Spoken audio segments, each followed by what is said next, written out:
Hello, my name is Jake Johnson, and I am the editor-in-chief of the Journal of the American Musicological Society. And I'm really excited to welcome you to our new JAMS author interview series.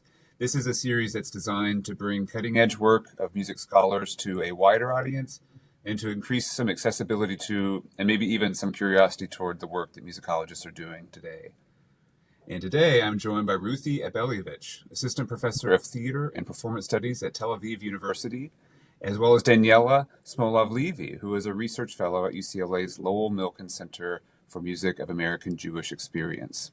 The three of us are here to discuss their article, Cosmopolitan Connections and Immigrant Audiences, Reconsidering the Yiddish Operetta, which you can find in the summer 2025 issue of the Journal of the American Musicological Society, Volume 78, Issue 2. Ruthie, Daniela, thank you both for joining us today. So could we start with you just giving a brief summary of the topic of your article and its argument? Sure. So thank you, Jake, for having us here. It's a pleasure to meet you finally after all this work together. It's been a pleasure working on this article.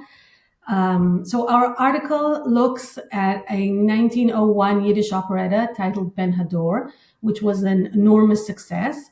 It was created by one of the central figures of the Yiddish popular theater in the U.S., that's Moshe Horowitz. The article basically positions and analyzes the operetta in the broader context of the European operetta, ultimately showing how Yiddish popular theater adapted mainstream forms for immigrant audiences. So we argue that although Yiddish operettas were often dismissed by both Jewish and non-Jewish elites as lowbrow entertainment, or in Yiddish, shund, which is basically trash, they were actually deeply connected in their performance style and dramatic themes to European operettas. So we use Ben Hador and we as a prime example to show how the dramatic and the musical styles were stemming actually from the European operetta, and we discussed the relevance or how basically the Yiddish operetta utilized these features in order to reflect the issues that Jewish immigrants faced, like identity, migration, and integration into a new society.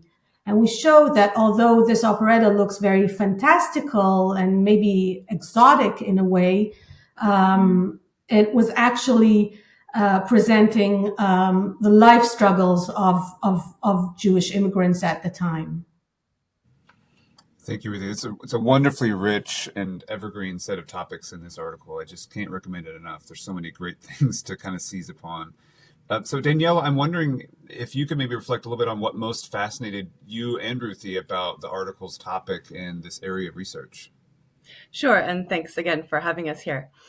I think the thing that I find most fascinating about this topic and our analysis of the operetta is how, by broadening out the scope of one's view of a particular cultural work, in this case, the Yiddish operetta, can reveal really fascinating connections between seemingly unrelated things. I mean, we think of the European operettas as very elegant and sometimes nostalgic and very sort of beautiful genre that appealed to middle-class audiences in Europe. And to the extent anybody even knows about the Yiddish operetta, people think of it as kind of a minority cultural practice concentrated geographically on the Lower East Side, but actually not only was it not only on the Lower East Side, it was all across Europe, and even, as our article shows, across going as far as South Africa.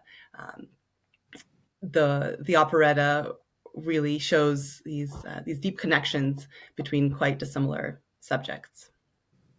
Yeah, it spills in so many interesting directions. It was a fascinating part of it for me as well. So could you tell us a little bit about how the article extends maybe existing knowledge in our field of musicology, or maybe a subfield or two, or other kinds of discussions of music? Sure, yeah. I think one of the interesting things about this is to see how different groups adapt existing cultural forms for their particular circumstances. So many composers and creators of cultural works, draw on so many different sources, and I think it's really interesting to see how this particular really popular cultural form shows one way that different audiences have adapted, or different creators have adapted cultural forms for these new contexts and their new cultural needs.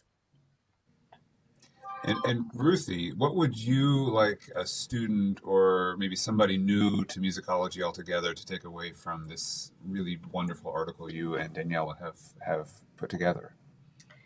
So I think maybe the first thing that I would like for students or someone new to musicology to take from this is maybe to look beyond the canon, and ultimately to reevaluate cultural hierarchies.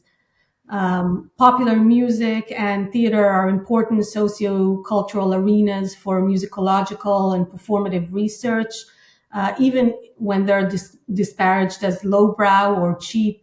They can be meaningful arenas. So maybe that's the first thing. I think that my second point would be more connected to what Daniela just said. Genres travel and transform. We show how Benador is both a local and a transnational hit, basically. How it resonated with immigrant audiences in New York, but also with European Jews in Eastern Europe. The Yiddish operetta wasn't an isolated ethnic form. It was deeply connected to mainstream European operetta. It borrowed its structures, musical style, performance practices, but it reshaped them to fit Jewish audiences. And I think my last point would be that our article perhaps also encourages us to think how culture creates a sense of belonging, how themes that look disconnected to anything, maybe fantastical even, actually bear musical features, melodies, liturgies that bring the audience together. And create communities. And this can be also sort of broaden up for the transnational connection, because if the same group is listening to the same music, then we can maybe start thinking about a sort of musicological virtual connection or something like that.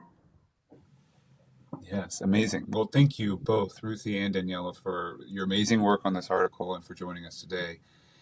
Be sure to check out their essay along with many other wonderful articles and reviews that are in the JAMS Volume 78, Issue 2, which is available now through the University of California Press.